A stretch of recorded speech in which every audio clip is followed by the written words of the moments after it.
Sa klase namin, madami nangangarap mag-entrepreneur. Pero saan ba talaga nagsisimula? Pera? Idea? O baka kwento?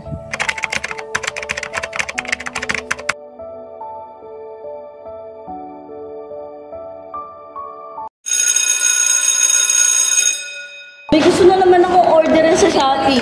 Ano na naman yan? Hindi, kasi syempre I want buds na naman. Ano na naman yan? Hindi, pero may naisip din ako. Guess what? Gastos na naman, no? Hindi, pupunta kasi tayo sa CLA. Tapos mag-interview tayo ng mga entrepreneur. Maghanap pala ng pogi dun eh. Hindi, kagi mag-business tayo. May plano na ako. Mag-interview tayo sa CLA ng mga student ng entrepreneur or kaya sa canteen. Yung mga nagtitinda doon, may business naman sila eh. Okay na yun. Punta na naman tayo. Uy, enjoy yan, promise. Enjoy maglakad. Bakit na ako, sir? Okay lang yan, exercise.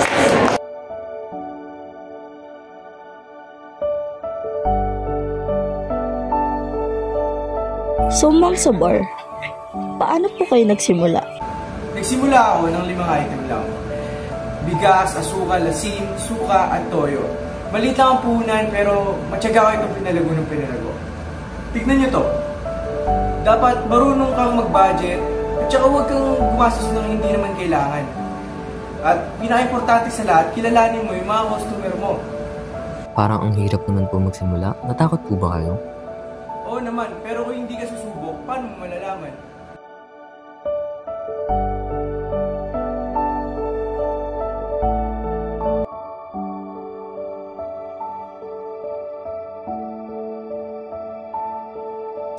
Dati, niluluto lang ako para sa pamilya ko.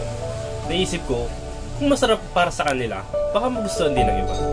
Ngayon, mga estudyante tricycle drivers na ang suwi ko.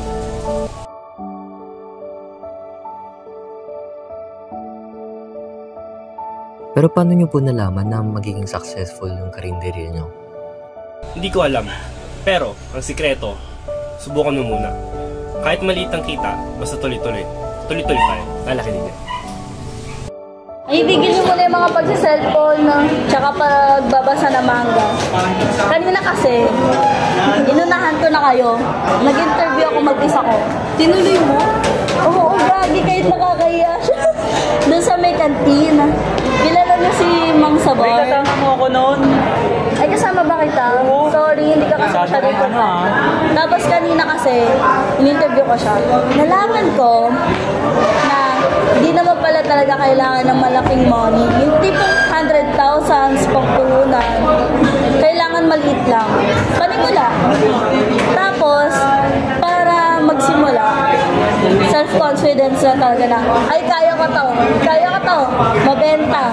Tapos, kailangan talaga ng disiplina na kahit walang benta, itutuloy mo. Kaya lumago. Maganda. Bakit kaya tayo dyan? Di ba magkano? Kung wala tayo pera. Maliit ko na nakita pera. Naubos na kaka-order. O, 10 piso lang, per day. Tapos hanggang makaraos tayo. Ano bang negosyo natin? Papagan agad?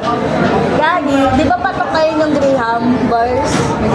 Ayun na lang, at least yung 10 Wala, pesos. lettering o calligraphy.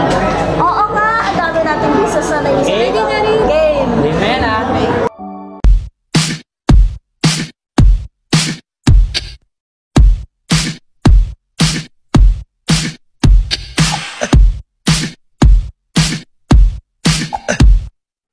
Sa bawat kwento, may natutunan kami. Hindi lang sa negosyo, kundi sa buhay. Kung may ideya ka, kwentuhan mo kami. Baka yan ang simula ng tagumpay mo.